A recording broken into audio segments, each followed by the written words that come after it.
লেবাননের প্রতিরোধ যোদ্ধাদের হাতে তীব্র মার খেয়ে ইসরায়েলের অর্থনীতি যখন ভেঙে পড়ে অবস্থা, তখনও ইহুদি রাষ্ট্রটি তার কুটোচাল দেয়া বন্ধ করছে না। লেবাননের তীব্র প্রতিরোধের মুখে জায়নবাদীরা যুদ্ধবিরতিতে বাধ্য হয়েছে ঠিকই, কিন্তু এখন তারা তাদের শয়তানি খাটানো শুরু করেছে সিরিয়ায়। ইরানের পররাষ্ট্র মন্ত্রণালয়ের মুখপাত্র ইসমাইল বাঘাই সোমবার এই গুরুতর তথ্যটি প্রকাশ্যে এনেছেন। তিনি বলেছেন, সিরিয়ায় বিদ্রোহীদের হামলা শুরু হয়েছে যুক্তরাষ্ট্র ও ইসরায়েলের মদদে। কূটনীতিক ইসমাইল বাঘাইয়ের মতে, লেবানিজ প্রতিরোধের সাথে যুদ্ধবিরতি চুক্তি করার পরই সন্ত্রাসীরা উত্তর সিরিয়ায় হামলা করেছে। এটা কোনো কাকতালীয় ঘটনা নয়।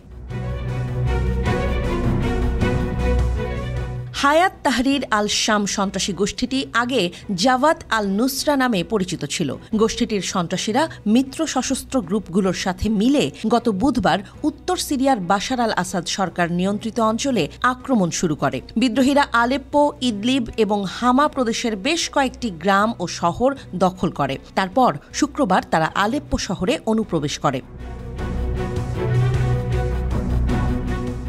লেবানন ভিত্তিক প্রতিরোধ সংগঠনটির সঙ্গে ইসরায়েলের দীর্ঘ আলোচনার পর যেদিন যুদ্ধবিরতি কার্যকর হয়, সেদিনেই প্রাথমিক আক্রমণ শুরু হয়। ইসরায়েল অনিচ্ছা সত্ত্বেও যুদ্ধবিরতিতে রাজি হয়েছিল, কিন্তু দেশটির প্রধানমন্ত্রী বেনিয়ামিন নেতানিয়াহু বলেছেন, লেবানিজ প্রতিরোধের পক্ষ থেকে যে কোনো চুক্তি ভঙ্গের জোরালো জবাব দেওয়া হবে।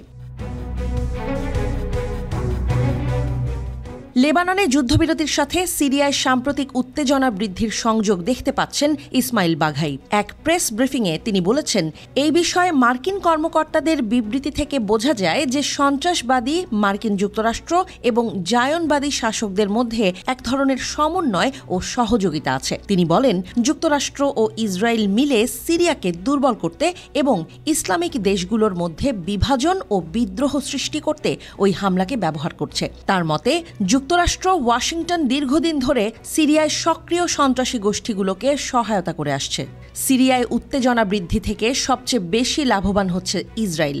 সমস্ত ইসলামিক দেশকে জায়নবাদী শাসকদের তৈরি করা হুমকির দিকে লক্ষ্য করতে এবং এসব কর্মকাণ্ড প্রতিহত করার জন্য এক হতে আহ্বান জানিয়েছেন বাঘাই।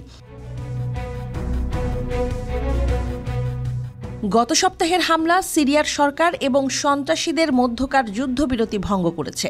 2020 সালে রাশিয়া এবং তুরস্কের মধ্যস্থতায় ওই চুক্তি হয়েছিল। ইসমাইল বাঘাইয়ের মতে, ইরান বর্তমানে আঞ্চলিক শক্তিগুলোকে সঙ্গে নিয়ে চুক্তিটি আবারও প্রতিষ্ঠিত করার চেষ্টা করছে।